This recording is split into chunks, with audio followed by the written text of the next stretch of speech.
What's up, whānau? We're here in sunny Queensland, and when you say that word, two things come to mind. Suncorp Stadium and the King, Wally Lewis. Now, I don't think we're going to be able to catch up with the man. I wish we could. Oh, geez, I wish we could. But we're going to Suncorp Stadium. They're giving me VIP passes, in for free. Mate, the Field of Dreams, Suncorp Stadium. Always wanted to come here, and, mate, it's a shame you haven't been able to get a hold of Wally Lewis. He would have been awesome, eh? But, hey, actually, I think he's here. Excuse me, sir.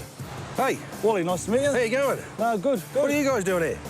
We sort of just siphoned our way in, but, mate, it's an honour to meet you. My pleasure indeed. You come for a look at the great ground itself. Yeah, well, the old Lang Park, as it was, now Suncorp Stadium, I mean, you must have had a few memories here.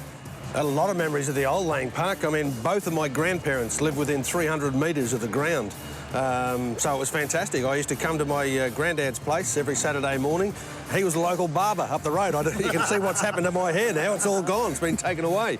But he was a local barber. We'd go around, say good day to them, and me and my brothers would run up the street, jump the fence, and have a run around on the old Lang Park. It was a wonderful ground. Been transformed a little bit now, and it's looking a little bit modern. It's a great ground to play at. But was any sort of one particular memory that stood out for you here? The very first State of Origin game when Arthur Beetson ran on to Lang Park, as it was in those days, dressed in a Queensland jersey for the first time. Have a look at that. I've got the goosebumps. Yes. Got the goosebumps on the arm. Still got the goosebumps, and that's more than 30 years later. Did I remember one particular game where you gave Mark Geyer a bit of grief? A lot of people ask about that. What did you actually say to him? And I said, well, I wasn't asking him about the price of fish and chips, I can tell you that.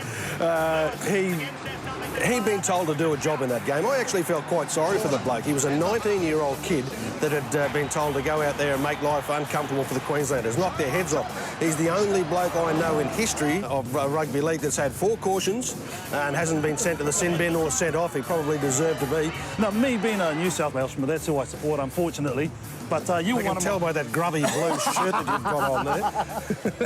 Well, I must say, when I was a 10-year-old, I actually had your Broncos jersey, number 6, and I wore it down in New South Wales, and I got bagged in. I mean, there's that sort of hatred between the provinces, isn't there? That very first State of Origin game, I can still remember going to one corner of the field, doing the stretch before kick-off, you know, and you'd wait for the national anthem. I turned around and I used to look at these signs, and there was Wally's a wanker, Wally sucks, and then this other corner there was another sign that had Wally is bald. That'll do me.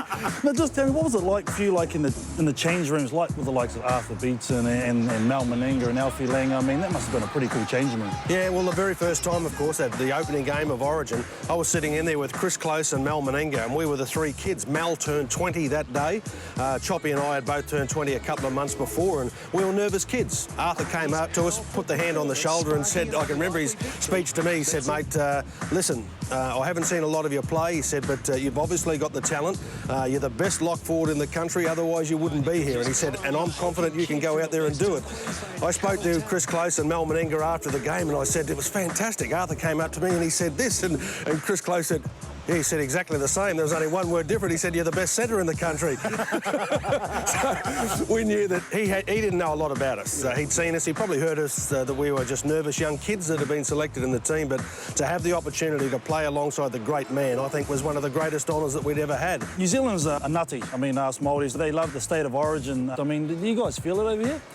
Yeah, sure do. I think it's something that's it's a sport that's appreciated everywhere around the world now, and a lot of it has to do with the expats that are living overseas, but the Kiwis certainly took it on board right from day one. I think they loved the way that there was some extra feeling in the game. You had Australians that were bashing the living daylights out of each other. There was no such thing as friendship on the field. It was, as we used to say, the best possible game that there was away from Test football, and I think the Kiwis used to love it because, you know, they certainly enjoyed watching the Australians belt the living daylights out of each other, but they appreciate the standard of the game, and they knew that by the time that there was an Australian side picked between those players, it was going to be a real test in the Trans-Tasman tests. What do you think about the likes of James Tarmo and them? Obviously on the New Zealand passport, playing for the likes of New South Wales now. Is that something that sort of irks you?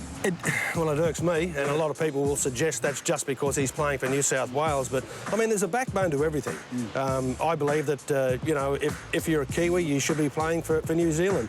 If you're not good enough to get selected in that, you don't sort of step down the ladder and say, OK, well, I'll put my hand up to play for Queensland or New South Wales. It's been an absolute pleasure to be able to interview a legend like yourself, Wally. My pleasure. For me, I just want to ask one more favour. Yeah. I've always wanted to run a short ball off the King. Is that cool? No problem at all. We got a footy? Yeah, no, we got to do it Māori styles. We don't have footballs over there, so I've got to use my shoe. Is that cool? Use your shoe. OK. I know, this is embarrassing. Yeah. But that's all right. We do this all the time back home. That football smells very nice. Real leather. Hey, short ball off the King. You right, mate? Yep. There's the gap there. Oh! Way to go, way to go. Oh, you're the King, my mate. You're the King. Oh, mean Queensland, mean.